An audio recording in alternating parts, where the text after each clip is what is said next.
Abans que el nom de la República Democràtica del Congo aparegués a la roba d'entrenament de l'FC Barcelona, el futbol europeu ja havia obert la porta a una nova forma de propaganda d'estat, a l'esport washing. Ruanda va ser pionera el 2018 amb l'Arsenal, a canvi d'uns 30 milions de dòlars i del lema Visit Ruanda a les samarretes. El PSG va seguir el mateix camí el 2019, amb un acord renovat fins al 2028. El Bayern de Múnich s'hi va afegir el 2023, encara que la pressió dels aficionats va obligar a reduir-ne la visibilitat. I l'Atlètic de Madrid també ha incorporat el lema ruandès als equips masculí i femení. En paral·lel, la República Democràtica del Congo ha buscat el seu propi aparador en clubs com el Barça, l'AC Milan i l'AS Mónaco. En aquest escenari, el Barça va signar un acord de patrocini amb la República Democràtica del Congo, valorat en 44 milions d'euros per 4 temporades. El pacte preveu que el lema RD Congo, Cœur de l'Afrique, aparegui a les samarretes d'entrenament fins a la temporada 2028-29. Oficialment, el club el presenta com una col·laboració destinada a promoure la cultura africana, l'esport i la formació de joves esportistes congolesos. Però la realitat que acompanya aquests diners és molt més fosca. La RDC és un dels països més rics del món en recursos naturals, però també un dels més castigats per la guerra, la pobresa i la corrupció.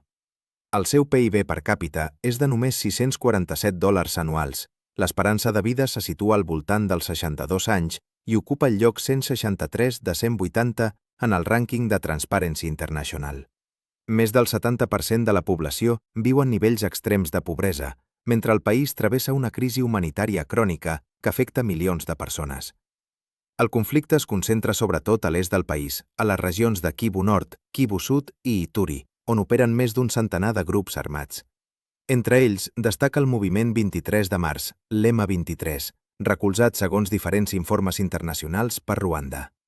Aquest grup ha arribat a capturar ciutats estratègiques com Goma i Bukavu, provocant desplaçaments massius i consolidant una violència que ja no pot ser descrita com un episodi puntual, sinó com una estructura permanent de guerra, control territorial i disputa pels recursos minerals. Les Nacions Unides, Amnistia Internacional i Human Rights Watch coincideixen a denunciar abusos greus comesos per totes les parts del conflicte.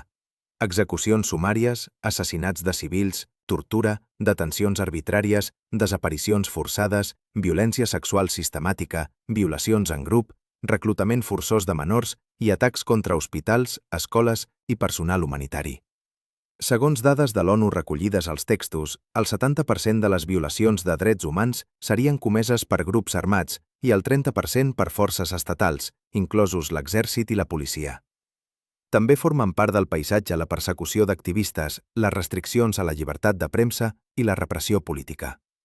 El 17 de juliol de 2025, abans que la polèmica internacional esclatés amb tota la força, moviments socials congolesos com Lucha, Lutte pour le Changement, ja van protestar davant del Ministeri d'Esports a Kinshasa. Denunciaven que, mentre la Lliga Nacional Congolesa, la Linafoot, agonitzava en la precarietat, el govern destinava recursos a clubs europeus. Les frases dels manifestants resumien la fractura moral de l'acord. El Barça pot exhibir RDC Cor de l'Àfrica, però el veritable cor està sagnant.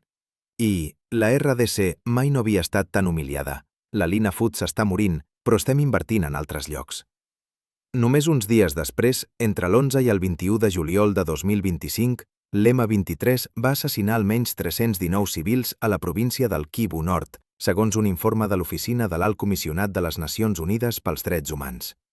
Entre les víctimes hi havia almenys 46 dones i 19 menors. Molts eren agricultors que acampaven a les seves terres durant l'època de sembra. L'Alt Comissionat de l'ONU, Volker Turk, va expressar la seva consternació per una escalada de violència que es va produir malgrat l'alto al foc signat a Doha el 19 de juliol entre l'EMA 23 i la RDC. Aquest episodi va reforçar les crítiques contra el patrocini del Barça. Per a diverses veus, l'operació no era una simple campanya turística o esportiva, sinó un intent del president congolès Félix Tshisekedi de projectar una imatge de normalitat internacional mentre el país continuava enfonsat en la pobresa, la guerra i la violació sistemàtica dels drets humans. També es va posar el focus en el ministre d'Esports congolès, Didier Budimbu, principal interlocutor de l'acord i figura marcada per acusacions de corrupció i altres delictes greus en el passat. El 25 d'agost de 2025, Amnistia Internacional va elevar la crítica a una acusació directa. El Barça participava en una operació d'esport washing. L'organització va definir el fenomen com l'ús de l'esport per netejar la imatge de països amb greus abusos de drets humans i va recordar que la RDC viu un conflicte armat amb Ruanda, amb violacions que poden constituir crims de guerra. També va assenyalar altres abusos, restriccions a la llibertat d'expressió, arrestos arbitraris, empresonaments d'activistes, opositors i periodistes, denegació de judicis justos, indicis de tortura i un elevat nombre de condemnes a mort. La frase d'amnistia era demolidora. L'esport no pot ser un aparador per blanquejar violacions de drets humans. L'organització advertia que la RDC, que apareix al màrqueting del Barça, no és la que veuran els aficionats a l'estadi, però sí la que haurien de conèixer. També qüestionava que els 44 milions ingressats pel club per sanejar els seus comptes poguessin contribuir realment a millorar la vida del 73% de congolesos que viuen en pobresa extrema. Amnistia situava el cas del Barça dins d'una competició simbòlica cada vegada més evident. Ruanda i la RDC ja no només s'enfronten a través de grups armats a l'Àfrica Central, sinó també als camps de futbol europeus. D'una banda, el Barça, l'AC Milan i l'AS Mònaco amb la República Democràtica del Congo, de l'altra, el PSG, l'Arsenal i l'Atlètic de Madrid amb Ruanda. Per això advertia, quan veiem Visit Ruanda o RD Congo, Cœur de l'Afrique en una samarreta, també hauríem de veure els abusos que s'intenten ocultar. La polèmica va adquirir una nova dimensió al maig de 2026, quan el debat sobre la bandera palestina de Lamine Yamal va tornar a posar sobre la taula la relació entre futbol, política i valors. Durant la rua de celebració del títol de Lliga, el jove futbolista va onejar una bandera palestina. El gest va dividir xarxes, tertúlies i articles. Alguns el van llegir com una expressió legítima de solidaritat. Altres el van censurar per considerar que un jugador del Barça no havia d'utilitzar un acte del club per posicionar-se políticament. Lamine tenia, sens dubte, plena llibertat per expressar una causa que, per la seva condició de musulmà i pel context de Gaza, podia viure com una qüestió personal i humanitària. Però la polèmica es va encendre encara més quan el seu entrenador, Hansi Flick, va afirmar públicament que no li havia agradat veure aquella acció, tot i reconèixer el dret del jugador a sostenir la bandera. La discussió es va fer encara més delicada pel fet que el representant de Flick és Pini Zahavi, empresari israelià. El debat de fons era si Lamine i Flick haurien d'haver mantingut les seves posicions en l'àmbit estrictament personal. El jugador, fora de la rua i sense la samarreta del Barça, l'entrenador, fora d'una roda de premsa a les instal·lacions del club. Durant dècades, les estrelles del futbol han evitat posicionar-se políticament per no convertir la seva popularitat en un camp de batalla incontrolable. Quan ho han fet, sovint ha estat sota el paraigua de causes humanitàries vinculades als infants, als damnificats per les guerres o als col·lectius més vulnerables. L'article recordava, en aquest sentit, el paper conciliador que l'esport pot tenir en competicions com l'Eurolliga, on conviuen equips europeus, israelians i dels Emirats Àrabs, o els Jocs Olímpics, on països enfrontats per la política i el bel·licisme es donen la mà. També evocava un gest aplaudit del mateix Barça, l'organització d'un clínic per a nens d'Israel i Palestina en només 48 hores, un dia en un país i l'endemà en l'altre, amb l'aprovació de tots dos governs. Però aquí apareix la contradicció central. Mentre el gest de Lamine Yamal en Palestina generava un terratrèmol moral i mediàtic, el Barça continuava lluint el nom de la República Democràtica del Congo a la roba d'entrenament, d'escalfament i fins i tot en la visibilitat dels jugadors de la banqueta. El que inicialment s'havia presentat com una presència a la roba d'entrenament havia acabat obtenint una exposició extraordinària en el dia a dia competitiu del club. El Barça de Joan Laporta, segons la lectura crítica dels textos, hauria acceptat negociar i avalar aquest conveni coneixent els precedents i la realitat del país, encara que el brot posterior d'Ebola no formés part de la informació disponible en el moment de l'acord. La crítica no anava dirigida a la llibertat individual de Lamine, sinó a la incoherència institucional d'un club que es presenta com més que un club, mentre accepta diners d'un estat assenyalat per la guerra, la pobresa extrema, la corrupció i les violacions de drets humans. El 17 de maig de 2026, La situació humanitària es va agreujar encara més amb la declaració per part de l'Organització Mundial de la Salut d'una emergència de salut pública d'importància internacional pel brot d'Èbola causat per la variant Bundibugyo a la RDC i Uganda. El focus principal era a la província d'Ituri.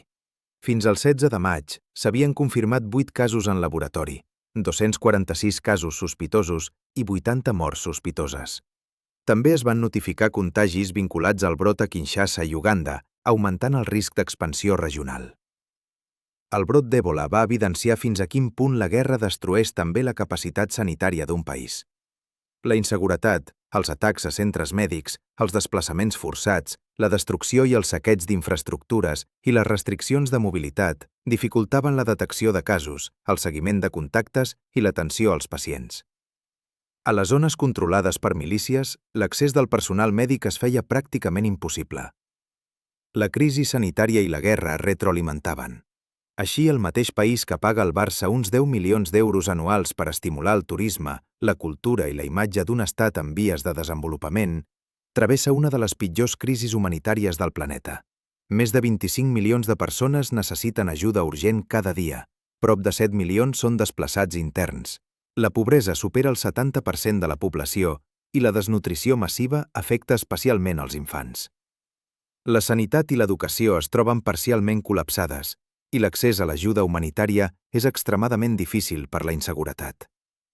La qüestió final, per tant, no és només si Lamine Yamal podia aixecar una bandera palestina.